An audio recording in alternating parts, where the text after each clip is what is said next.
두 번째 주제, 경제계산 해석 네. 파악입니다. 이 부분은 왜 저는 중요하다고 말씀드리냐면, 일반 개인들이 경제 정보를 사실 쉽게 얻을 수 없습니다. 가장 흔하게, 가장 많이 보는 경제 정보가 뭐냐? 신문입니다. 그리고 우리 사람들 생각에 신문은 항상 옳은 정보만 낸다고 진실을 생각합니다. 말하는 것 예. 같은데. 하지만 뭐 제가 굳이 얘기 안 해도 그렇다 생각하는 분들이 요즘 별로 없죠. 네, 요즘은 특히 정치 기사 같은 경우는 네. 검증도 직접 해보고, 뭐 일종의 크로스 체크도 해보고 네. 그런 경향이 많이 있는 것 같습니다. 그래서 가장 중요한 건 기사는 봐야죠. 정보는 봐는데 네. 더 중요한 건 정보 뒤에 숨어 있는 행간을 읽는 능력이거든요.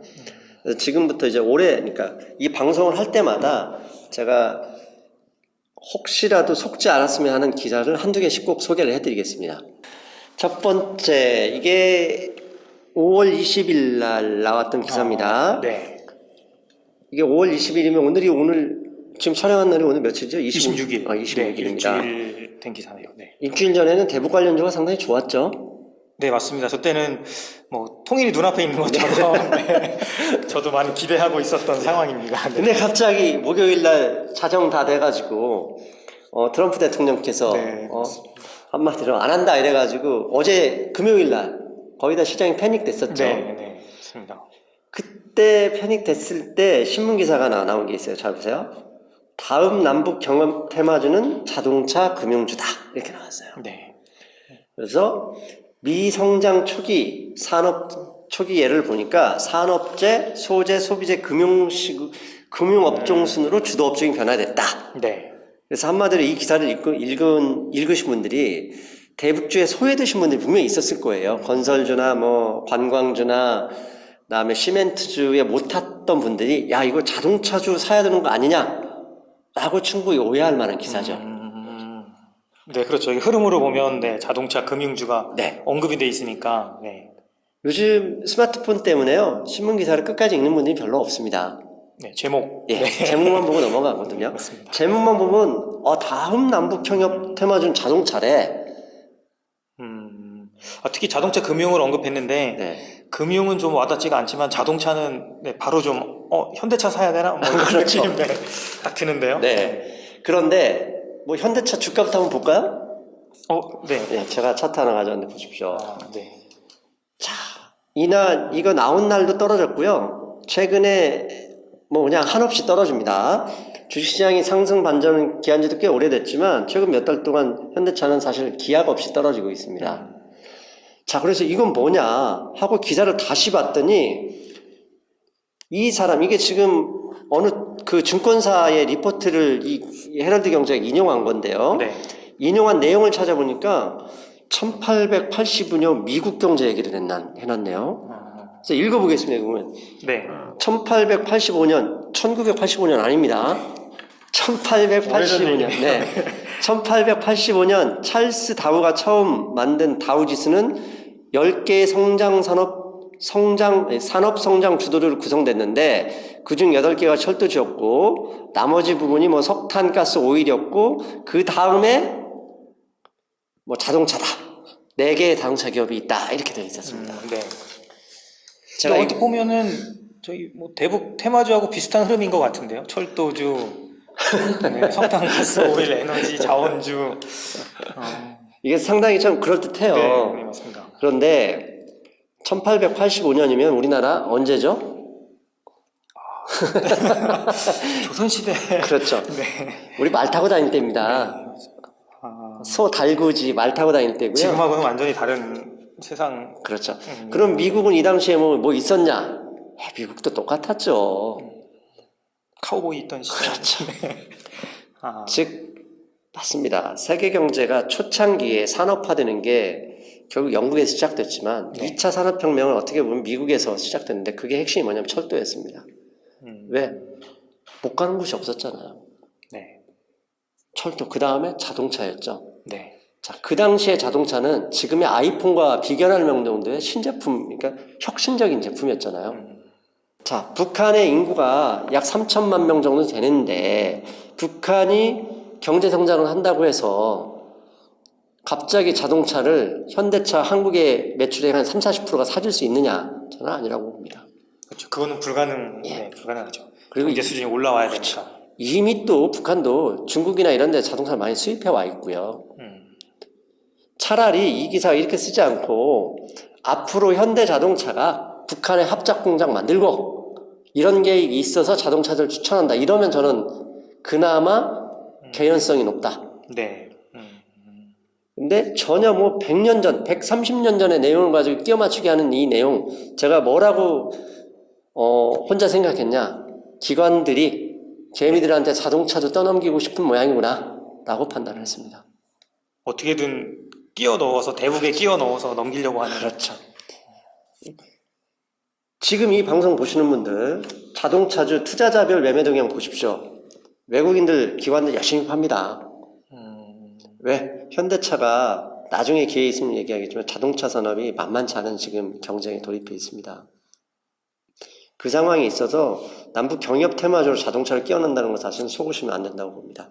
근데 이런 비슷한 기사가 최근에 있었어요. 조선업. 네, 조선업.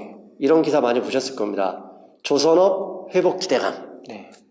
요즘 네, 조선업에 대한 기사들 많이 나오고 있거든요. 또 무슨 첨단 기술로 무장한다 그런 얘기들도 있고. 저는 주식 투자를 할 때요. 종목을 선정하기 전에 그 종목이 포함되어 있는 산업을 반드시 봐야 된다고 봅니다. 그 산업이 불황이면 파이 자체가 줄어든다는 얘기고요. 네. 그 안에서 파이는 줄어든 상황에서 특출한 종목 하나를 빼고는 기본적으로 성장하기 힘듭니다. 네. 그런 종목 중에, 그런 업종 중에 하나가 조선업입니다. 조선업은 자본 집약이고요. 네. 그 다음에 중질의 대학 노동자까지 필요 없고요. 어차피 그 고등학교 이상 고졸 이상의 중질의 노동자가 필요한 산업입니다. 한국이 일본을 누르고 80년대, 90년대 조선을 이겼던 방법도 결국 일본보다 인건비가 쌌고요. 그 다음에 숙련된 젊은 노동자가 많았기 때문입니다. 근데 최근 중국이 한국을 이기고 있죠, 조선업에서. 네, 맞습니다. 네. 왜? 중국 자본이 한국보다 더 크고요. 중국의 젊은 층, 이 저렴한 인건비가 더 많기 때문입니다. 즉, 조선업은 우리가 일본을 이겼던 그 요인대로 중국이 우리를 이겨내고 있어요. 그대로 흘러가는 그런 분야네요.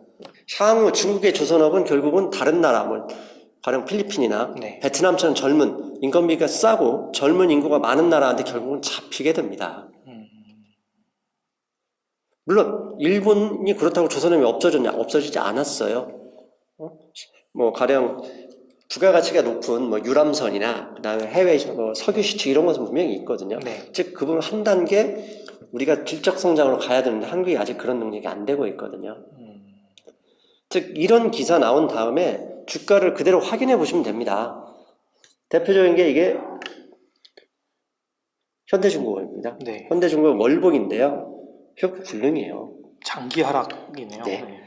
주식 해보시면 아시겠지만 한번 추세가 꺾인 그게 얼마나 되돌리기 힘든지 아시죠? 네, 네, 맞습니다. 추세가 꺾인 종목들의 대부분은 산업에 좋지 않기 때문입니다. 단순히 신문기사대로 지금 좋아진대. 이들 종목들 옛날보다 상당히 저렴해. 이런 생각으로 혹시라도 투자에 접근하면 큰일 납니다. 언제 오를지 모르는 장기간의 기다림이 필요하겠네요. 그렇죠. 그러니까 제가 하락하면서 네. 가끔 농담으로 이런 얘기를 해요. 그렇게 장기 투자에서 성공하는 방법은 세 가지밖에 없더라. 네. 그게 뭔지 혹시 알고 계십니까? 잘 모르겠습니다. 한번. 첫째, 아예 그냥 잊어버리는 방법이 있는 건가요? 근데 기억을 우리가 까먹을 수는 없잖아요. 네. 그런 약 먹고 잊을 수는 없잖아요. 방법은 딱 세 가지 있는데 우스갯소리 이런 얘기더라고요. 첫째, 정말 자기가 일을 하느라고 주식을 생각할 시간 자체가 없었다. 그래서 장기 투자를 했다. 그게 첫 번째고요. 네. 두 번째, 해외 장기 출장을 갔는데 HTS 비밀번호 잊어버려서 답이 없더라. 세 번째, 교통사고 당해서 중환자실에 3년 있다 깨어나고 나니까 주식을 팔지 못하고 내가 투자하고 있더라. 이런 경우가 많다고요. 실제로는 불가능한 일들이네요. 네. 물론 10,000명 중에 한 명은 아이, 나 오를 때까지 안 팔아 이럴 수 있어요. 근데 네. 그건 돈이 많은 사람들이죠. 그렇죠. 네. 시세판을 안 볼 수가 없습니다. 투자한 사람은. 근데 내게 떨어지고 있는데 버틸 수 있는 사람 몇 명 없습니다. 그게 고통이거든요. 네. 인간 자체는 사람은 원래 고통에서 벗어나려고 하는 기본 본성이 있기 때문에요. 차라리 팔고 잊어버리려고 하겠죠. 그래서 장기 투자가 힘들고요. 장기 투자를 한다 하더라도 당연히 장기 투자를 권합니다. 한다 하더라도 산업이 발전 방향이 있는 사람을 고르셔야 됩니다. 조선업은 죄송한 얘기인데 대우조선, 부실 여러 가지 조선 산업은행 지원해서 하지만 네. 생존 가능성이 상당히 미미합니다. 그래서 최근 정부가 물가가 오르고 있으면서 금리를 못 올리는 것도 결국 지금 조선업이 부채로 지금 버티고 있는 거거든요. 그래서 금리를 올릴 수도 없고요. 시간적으로 5년이든 10년 시간 내어서 여기에 있는 그 현재 고용 인력은 다른 쪽으로 가는 산업 재편이 돼야 되는데 지금 문재인 정부의 고민이 가장 큰 고민이 저는 그거라고 봅니다.